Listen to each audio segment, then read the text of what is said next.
dong satu nah.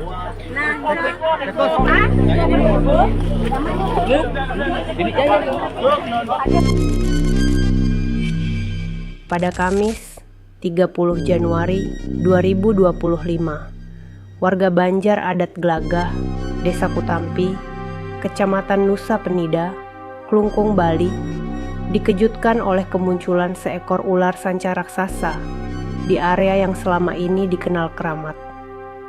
Pagi itu, sekitar pukul 9, seorang warga yang hendak melintas di dekat pohon kelampok besar melihat sesuatu melatap perlahan di antara akar-akar tua. Awalnya, ia mengira hanya batang kayu yang tergelincir. Namun ketika benda itu bergerak dan menampakkan kepala bersisik dengan mata yang tajam, ia langsung mundur dengan napas tercekat. Ular itu panjangnya hampir 4 meter. Tubuhnya tebal, gelap, dan berkilau terkena cahaya matahari. Ia melingkar di dekat batu kuning keemasan yang sejak lama diyakini memiliki kekuatan gaib. Di sana juga berdiri pelinggih kecil yang dihormati warga. Teriakan warga pertama memancing kerumunan. Dalam waktu singkat, belasan orang berdiri mengelilingi ular tersebut dari jarak aman. Beberapa membawa kayu panjang, siap mengusir jika hewan itu menyerang.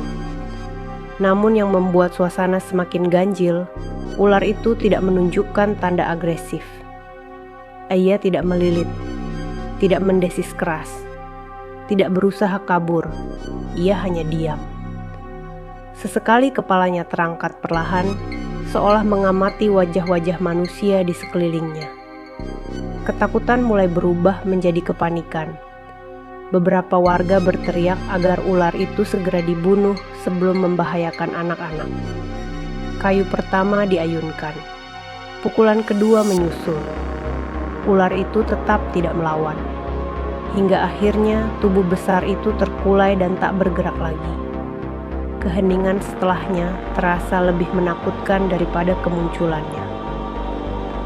Sekitar tengah hari, beberapa pria memutuskan membawa bangkai ular itu menjauh dari lokasi keramat.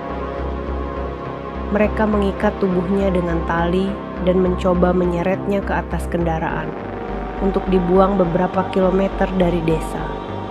Disinilah keanehan dimulai. Tubuh ular yang tadi masih bisa diangkat bersama-sama mendadak terasa sangat berat. 4 orang dewasa kesulitan menggesernya sedikit pun. Salah satu dari mereka tiba-tiba merasa panas dingin. Keringat mengucur deras meski angin berembus kencang. Aneh, seperti ada yang menahan. Tak lama kemudian, seorang perempuan yang berdiri tak jauh dari situ mendadak berteriak dan jatuh. Tubuhnya bergetar hebat, matanya terpejam rapat. Suara yang keluar dari mulutnya bukan lagi suaranya sendiri. Kenapa kalian ganggu penjaga ini? Semua orang terdiam. Kerauhan menyebar. 2 warga lain ikut roboh, berbicara dengan nada berat dan asing. Mereka menunjuk ke arah pohon kelampuak, lalu ke arah bangkai ular yang tergeletak. Ia menjaga tempat ini. Ia tidak boleh dibuang sembarangan. Angin berputar tak menentu. Daun-daun pohon bergesekan keras. Beberapa warga mengaku mendengar desisan panjang dari arah semak-semak. Padahal tubuh ular sudah tak bergerak. Para tetua adat segera dipanggil. Setelah mendengar kronologi lengkap sejak kemunculan hingga kerauhan massal yang terjadi siang itu, mereka memutuskan bahwa bangkai ular tidak boleh diperlakukan seperti hewan biasa. Warga percaya ular tersebut adalah penjaga gaib wilayah itu.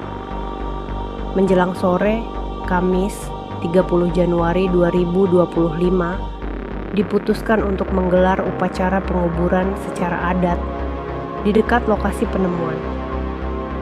Tubuh ular dibersihkan, dibungkus kain putih dan kuning, lalu diperciki air suci. Dupa mengepul di antara akar pohon tua. Saat mantra dibacakan, suasana kembali mencekam. Beberapa warga bersumpah melihat bayangan hitam melintas di dahan atas.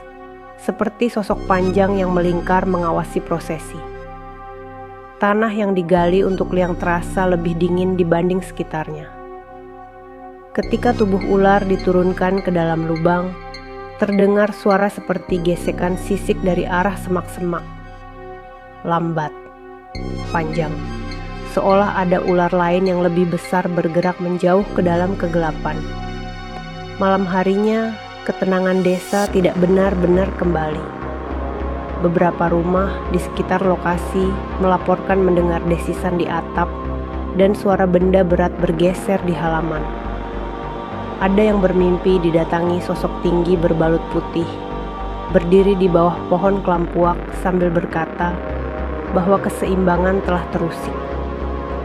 Dalam hari-hari berikutnya, beberapa warga yang ikut memukul ular mengaku sering terbangun tengah malam karena merasa ada sesuatu melingkar di kaki mereka. Saat lampu dinyalakan, tidak ada apa-apa, hanya rasa dingin yang tertinggal di kulit. Sejak kejadian itu, tidak ada lagi yang berani bersikap sembarangan di sekitar pohon kelampuak.